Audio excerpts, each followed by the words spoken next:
Hello, everyone. Welcome back to our YouTube channel. And as you see, we have a very special guest today. It is Belgium's Gustaph. Yeah, when the world got me going crazy, I carry on. See, I carry on because of you. How are you doing? I'm good. I'm very good. How are you?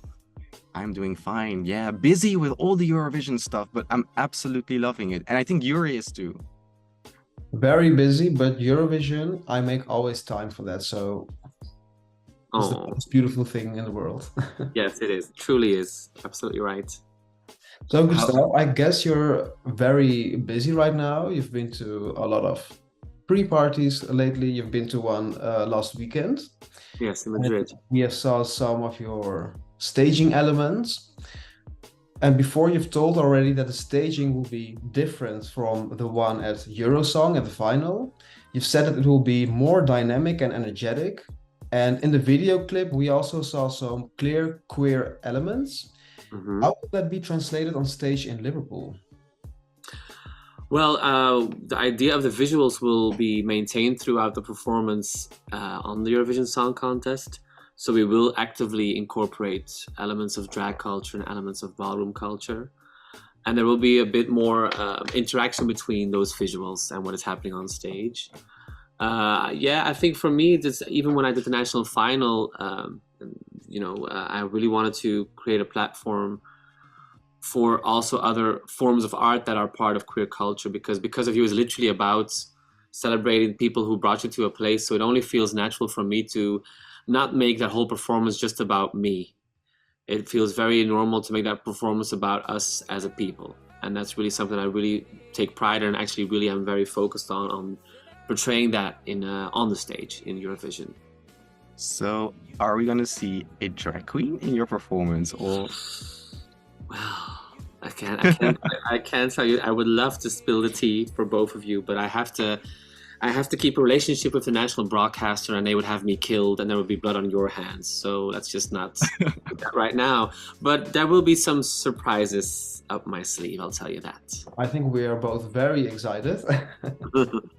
Yes, we Gustav, Steph, you've had a musical career already in Belgium. We've seen several looks of you. We've seen several names of you. Is this Eurovision chapter like a whole new chapter in your musical career? Do you really see it like that? I think I do. I mean, I think musically, what I'm doing right now is something I've done for a long time. So in that sense, it's not a completely new step, and I think it's very representative of me as an artist. But this platform is something I am not accustomed to at all. I was really quite happily and safely working in more of an underground setting with my music. But that doesn't take away the fact that I am absolutely 100% grateful for this opportunity, and I'm also very driven to make as much as I can out of this opportunity. And I'm very grateful that I get this chance at my age. I'm still a bit older, but it's beautiful to see, because I have that on my bucket list, and it's beautiful to see. Like, it doesn't really matter what age you are, if you're ambitious and you're driven and you have the right the right frame of mind. I think you can achieve so much, and I think this is really, for me, evidence of that, because I really. It was on my bucket list, and I kind of manifested something that I maybe wasn't even expecting myself. And that's the beauty sometimes of life, how it takes you into places you've never thought you would end up in, but you end up being really happy about those places that you end up in. Yeah. Great. So you're almost going to Liverpool. There is approximately 1 month left. Yes. First, you've been to some pre-parties. You've been to Barcelona, to Madrid. The world got me going crazy. I carry on. And it's all because of you. Because of you. And you've said before in an interview that you've experienced some parties as a fan, right? Yes. And Yes. now this time as a singer, as the lead singer. What was your experience like? I mean, the parties I went to were parties mostly in Belgium, and they were not, I'd be very clear about that, they were not on the level of something that I'm doing right now, like the thing in Amsterdam. I think it's just as big as the arena in Liverpool Saturday. So This is a whole new, Yeah. it's a whole new level of Eurovision party for me in that sense. But I have to say what I absolutely love is because I'm a fan myself. And the beautiful thing, same thing with talking to you guys today, is like when you go to these Eurovision pre-parties, because it's so fan-based, the interviewers themselves are people who started blogs and podcasts out of a big love for Eurovision. And the exchange that I have there with people I have never met in my life is so beautiful because we can talk about Justina and Sama in 1995 or Velvet Conmigo from Annabel Conde in 1994. Like these kind of like amazing conversations end up really inspiring me a lot. And it's so beautiful to see all the love that goes on in these pre-parties. Plus the crowds are insane. I was talking to because I take my backing vocalists with me everywhere on these parties. We had to really catch our breath during the performance already in the middle because we were so running on adrenaline because the crowd was so electrifying. And that's something I think as an artist, I have good crowds, but a crowd that's with you from the first get-go. Like I think I was the second one to play in Madrid. And I'm used to a crowd that's very much like, even if they like you in Belgium, they're like, yeah, I like the song, it's a good song. I like the song, it's a good song. But in Spain, it's just, yeah, exactly. And in Spain, it's like, ah, and they sing the whole song with you. And I find that so beautiful. And it made me perform better. I really was in my element because of this energy, and I find that very magical. So Are you looking Oh, sorry, forward just go on. Are you looking forward to performing in Amsterdam then? Yes, because I have a lot of friends in Amsterdam, so it's always like, ah! And some of my Belgian friends are coming to Amsterdam to check out the show as well, because it's not that far, of course. So yeah, and I think this is the biggest one we're gonna do. I think this is the biggest setting of all the Eurovision Yeah, pre-party. it will be very big. So I think it will be a very good experience. And Yeah. as you've been to some pre-parties already, you've met some of the other contestants already also, and you've also made a cover of the Slovenian song. Yes. Have you already made some Eurovision besties? Yeah, well, Besties is maybe pushing it just a tad too far at this point, but what I will tell you is I'm quite amazed at the level of camaraderie that is already apparent in the group. Because I only met the artists first time in Barcelona and then 2 weeks later in Madrid. And like, for example, take Slovenia. I mean, these are guys like in their early 20s at best.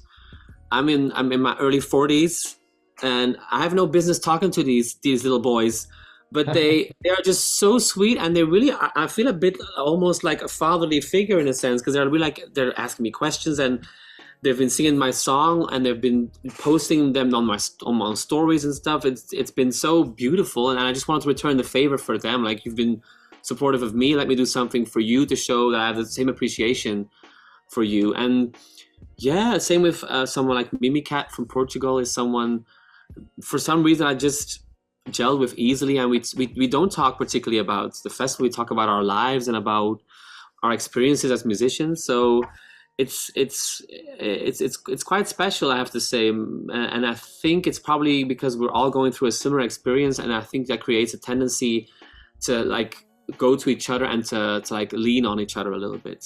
So that's been very, very, very beautiful, I have to say. Sounds good. So earlier on, you talked about you really want to kind of like represent also maybe the LGBT community or the queer community on the Eurovision stage.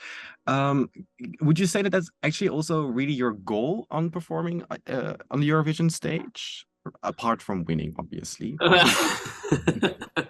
Well, in a way, like I said before, I think once I realized I was going to have a platform, I wanted to use it to showcase maybe types of queer culture that maybe wouldn't necessarily be part of the mainstream culture. You know, I think that's something I really wanted to do. And again, what I said with the mention of the song, it's very normal for me to include those elements. What I can say maybe is, and what I really love about when I hear reactions of people, like a lot of, which is, I love it. A lot of moms love my song. Like a lot of gays are saying, "That's just my mom loves your song," which I adore. And I'm also thinking probably they don't particularly even. This is an assumption of mine, but they don't particularly care about that it's per se of drag or of ballroom culture. They probably see something that excites them and that makes them feel joyous. So I think apart from the LGBTQIA message that is clearly there, I also think that even if you're not aware of the elements, or you're not aware, or you're not of the culture, for example, you will still get a sense of joy and a sense of celebration, because the song truly is about saying, this is who I am and I'm so happy and you brought me here. So I think that proves to me that the message comes across on a more universal level as well. And I don't have to sacrifice my queer identity for it. It just works in the same realm, which I think is lovely. Great. And another Eurovision icon is, of course, also Nikki de Jager, Nikki Tutorial. She was in one of the judges in Eurosong Belgium too. Yes. She was very excited about your song too. We all Yes. remember that. What do you think of her role in making maybe the community more visible in Eurovision too? Oh, I think just for me too, I was very excited just to see her there on the Eurosong finale. And I think what I really love is that I want to say this right. She's so natural, and yes, of course, she's a trans woman and all that stuff. But with her, there's something so natural about the way she talks, the way she presents herself, the way she even acts on a stage is something so natural, and it's so true. She's very truthful, I think. That's why she was such a great presenter. I thought she did an amazing job at presenting the Eurovision last year.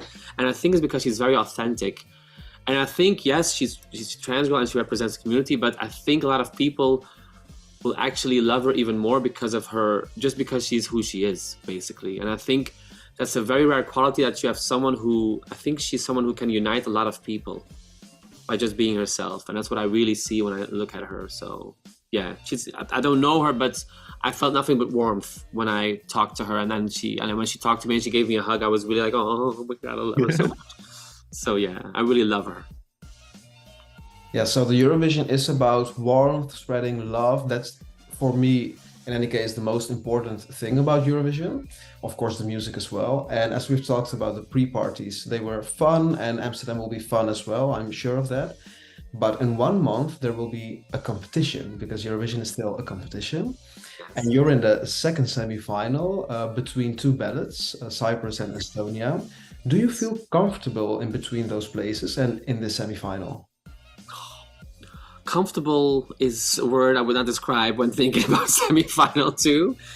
But I will say that I do think it's a good position to be in. And I think when I look at all the acts in semi-final two, it doesn't mean that it's better or worse, but we stand out because it's such a different kind of song. And I think the level of energy and what I'm envisioning that my act will be, it will be something that will stick out, because it will be very different because the other songs are more subdued and they're intense, and that's beautiful, don't get me wrong.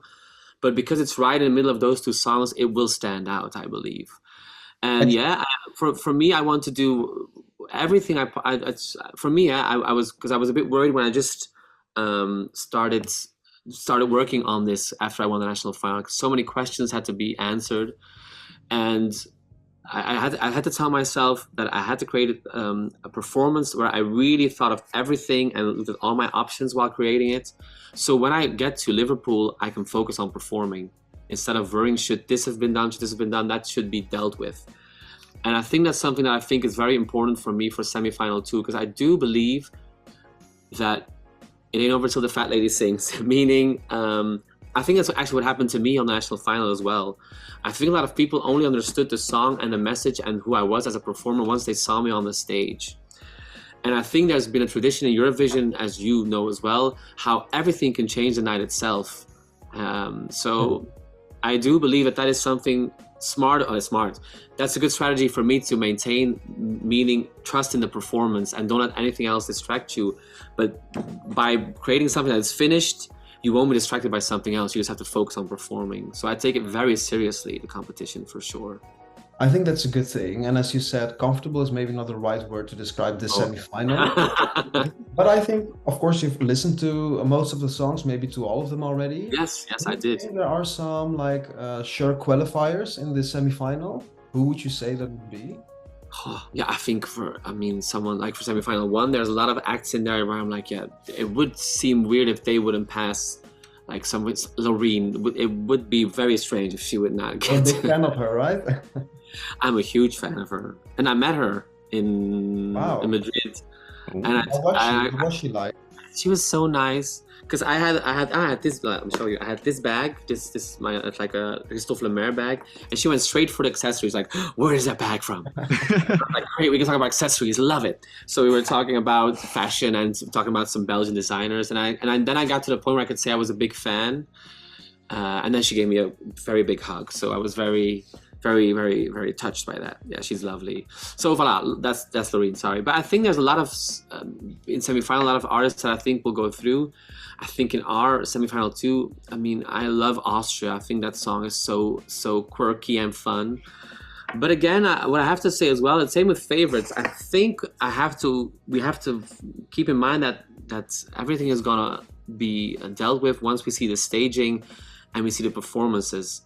And I do take that into a big consideration because I know how important every rehearsal will be in that sort of realm. And I think a lot of stuff can still change by the time we get to see the acts. So I wouldn't count anything out just yet because remember Fuego from Cyprus? That was like almost bottom, I think, when she arrived in Lisboa, and look, she was second in the end. So I think that's kind of evidence that a lot of stuff can still change. And also why I'm taking the staging so seriously, because I do know how that works. Can't wait. No, we can't. What did you say? We can't wait. Oh, yeah. No, we're very excited. We were there in Brussels too when you were in the Eurosong final.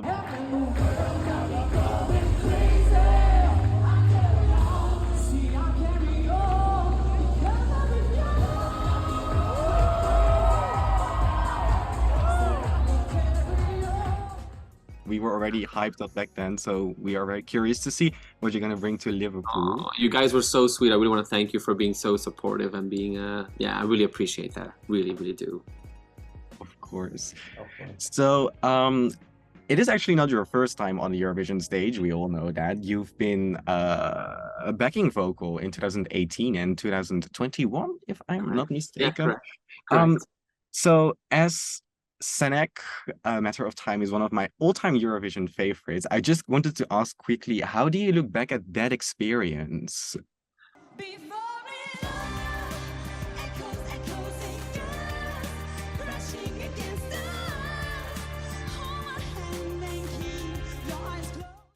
I think that was a great learning curve for me when I look at what I'm doing right now, because it was my first experience being part of a delegation. And what I loved about that experience is you really become a team in a couple of months, weeks. And it's cool because everyone has their function and you have to do it at your best ability in the function you have in a Belgian delegation. And it's the first time I really got to see the beast from the inside out. You see how the rehearsals work, you see how the build-up to the performance works. I thought it was a great learning curve. And for me, yeah, I mean, I'll always look back. I still talk to Laura a lot and she's giving me some advice as well. I would always look back with a lot of love at the Senek experience and the Verphonic experience, because you really have to become a little bit of a tribe and a family in a couple of months. The bizarre thing is that it's over, but that's kind of how that works in music a lot, actually, in that sense. But yeah, I think that was a very good learning curve. I would have never been able to do this if I wouldn't have had those two experiences, that's for sure, because it really helped me to become confident. Like, I think I can actually have a shot at this. And I think if I wouldn't have seen it from the inside out, I wouldn't have had that confidence, I think. You've won the national final of Belgium, of course. You ended up second in the televoting. Mm-hmm. Just behind... Starlings. Yeah, with Roller Coaster. Yes. I think it could be felt like an embrace, like a big hug from the Belgian community. Yes. Did it feel that way or not? Yes, it did. It did. Yes, yes, especially because I want to say this right. For some reason I thought, yeah, jury vote could be something, but maybe public vote, maybe they won't get it. And I think I had to do honestly with more projection towards myself, because I was still thinking, yeah, maybe the whole gay thing is a bit too much for people to take, and maybe I'm too flamboyant. But that's really something it's never too gay. I know, but this is something that's still in a part of me because as a young artist, that was said to me a lot, that I was too flamboyant and too gay, and it was too much. So that's still a little voice inside of me that tends to pop up every now and then, and when it was there, like, yeah, maybe they won't vote for me. But then when I was a second, of course, I was very pleasantly surprised. But it doesn't take away the fact that it's always like this, because it was a controversial thing with just a 1 point, of course. And I think just that's the only thing that's maybe a little bit of a downside sometimes to these competitions is it's always so polarizing because you have favorites, and it's almost like football, like you're like my team and it has to win. And I have no idea what football is like, but I'm assuming that's what football is like. So, but you know, and I think that was in the beginning for me a bit hard to kind of, because people were saying she should have won, she should have won, or they should have won. And that was a bit hard to take into consideration in the beginning. But the great thing now is for me is I feel like people calm down, listen to the song, watch the video again. And the wonderful thing is I've seen so many people now say, I was wrong, I love this song, it's a bop. So it's very nice to see also in the community that people are willing to like give it a chance, you know, and are willing to change their mind about it. That's really beautiful because honestly in the beginning I was like, oh, does anyone like this song? You start to think a bit dark because, you know, you see these responses. And yeah, I have to say that's been a very nice change. Also on social media, I can see it where people are really changing their minds about the song, and I think that's the beauty of music. That music has that power. A difference between the support that you get from the Belgians and the international support? Because like in the Netherlands, we always say that the Dutch people are always very straightforward and the Belgians are a little bit more quiet, maybe polite sometimes. Right. Is there any difference between the Belgian support you get and some of the international fan communities? Sometimes, and I think it has to do with like cultural preferences and with maybe certain music styles that are more like I get a lot of good response from the UK and America, for example. But I'm also like, it makes sense because the music the music that I created for Eurovision is based upon American music. House music is really something that was created in America. Same goes for the ballroom culture, something that's really from the United States. So it's apparent sometimes that people like that are mostly very enthusiastic. Yeah, I think, but what I really noticed in general is, and it's the same in Belgium as for all of Europe. All of Europe sounds so crazy to say, but I have to say it, I guess, in this context. Is that I see this turnaround. I think that's very similar, right? It's like, okay, we get the song now, we get it. So it's been similar in a lot of ways. Yeah, I have to say. Great. Well, at least you have our support because we are big fans. Oh, I know. Well, those were all our questions for you, Gustaph. Thank you so much for making time for us. We've had a great chat. Good luck in Amsterdam and in Liverpool.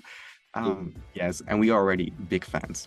Yeah, thank you so much for your support. I really appreciate you guys a lot. Thank you so much.